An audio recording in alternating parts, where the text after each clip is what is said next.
Plan B with Sarina Bellissimo. The biggest stars, gossip, events, and the biggest tunes. Plan B, your weekend fix. Chris, we're so thrilled that you're joining us on Plan B today.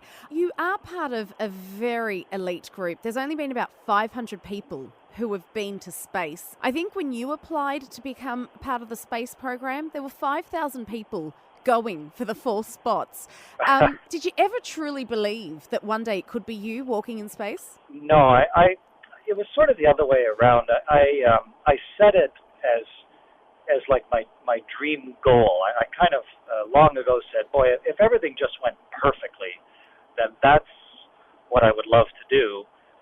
But then it was just a matter of, well, how might I make that happen? So, Chris, how do you make it happen? How do you watch Neil Armstrong walking on the moon and go, I want to be that man someday, and then actually take off in a space shuttle? I think if you look at it in that enormity, it seems absolutely forebodingly daunting. Like there's no way to get from A to B. So what I really did, I was sort of thinking A to Z, or maybe even a bigger alphabet. And so the real point was to get from A to B, and then from B to C, and make sure that the things that I was doing, that I liked all of them.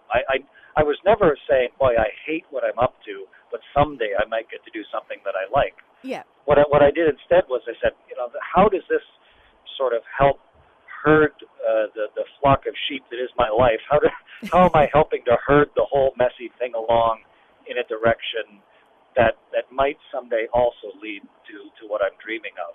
And so when I got qualified as a scuba diver, I was extremely proud of that and delighted in what it taught me and the things I could see as a result. But it was also one small qualification that might someday lead me towards being an astronaut. When I was studying German or studying French or choosing to go to university, all of those things, they were things that I was interested in. They gave me an ability to do things that otherwise I never would have.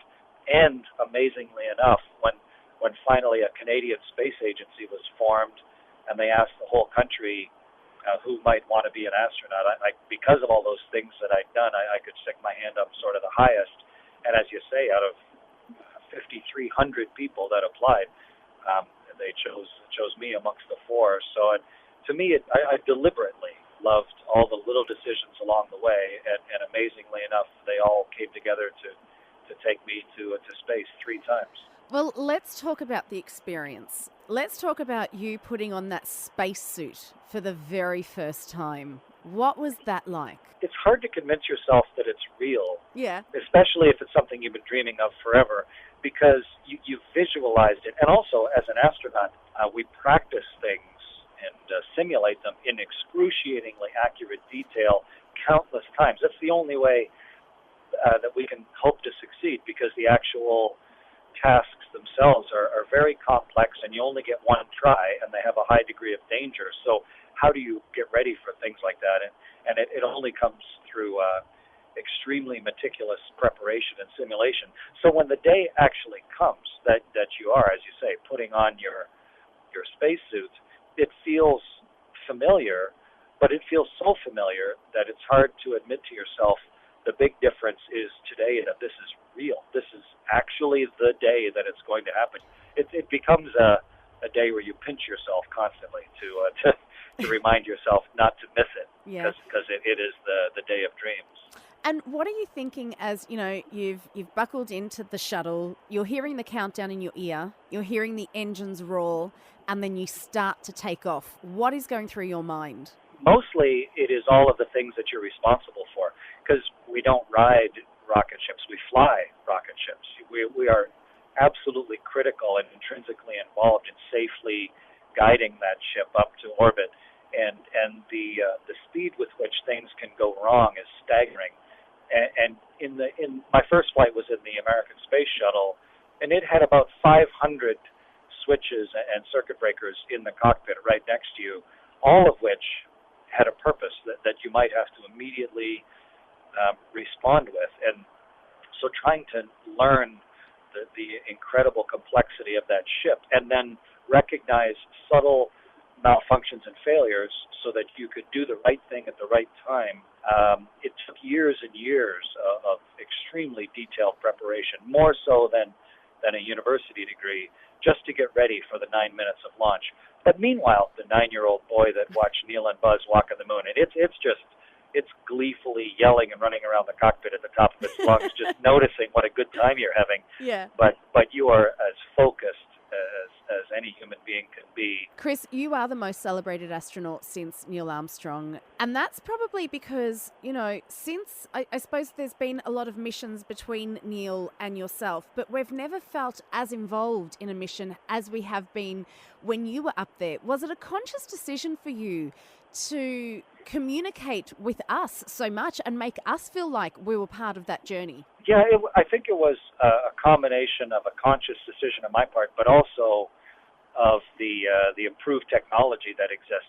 But when it's funny that you compare it back to Neil Armstrong, because to me, that was the ultimate reality TV. In July of 1969, NASA was audacious enough not only to try and put people on the moon, but audacious enough to broadcast it live on television. What an enormous chance they took, because it could have all gone wrong horribly, and in fact it almost did. Neil had to take manual control of his lunar lander because the landing site they thought was okay was not suitable, and he touched down on the moon with 16 seconds of fuel left. Imagine if you were driving down the motorway and you kept driving your car until you were 16 seconds from running out of fuel, and if you ran out of fuel, you would crash and die. That's the stakes he was dealing with, and yet NASA broadcast that live to the world, and the impact of it was proportionate.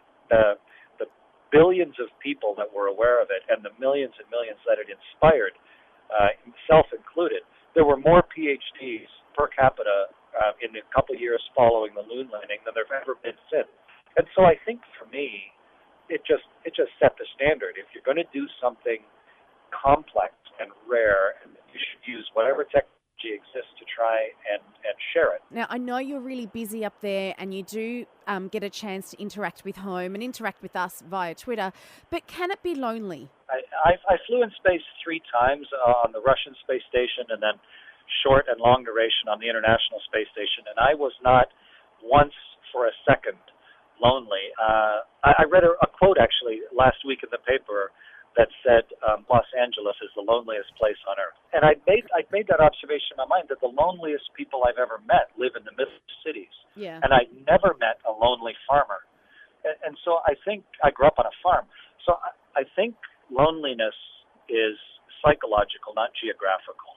And I was not lonely at all on the space station. And in fact, the reality of it was because you go around the world 16 times a day, if you just think about it, you see all 7 billion people every day. Yeah. And you're in communication with folks. So now there wasn't, it just maybe non-intuitively, I didn't have a twinge of loneliness. I never felt, I don't think, as connected to everybody on Earth. Chris, I could talk to you forever, but unfortunately I have to go. Before I let you go, though, can you give us a piece of advice you'd have for people after your experience? That is to give yourself a long-term goal in your life, and then take small decisions every single day and love what you're doing right now. And it's amazing where each of those little decisions can take you. Fabulous. Chris Hadfield, it has been such a pleasure. Nice to speak with you also. Okay. Plan B with Sarina Bellissimo.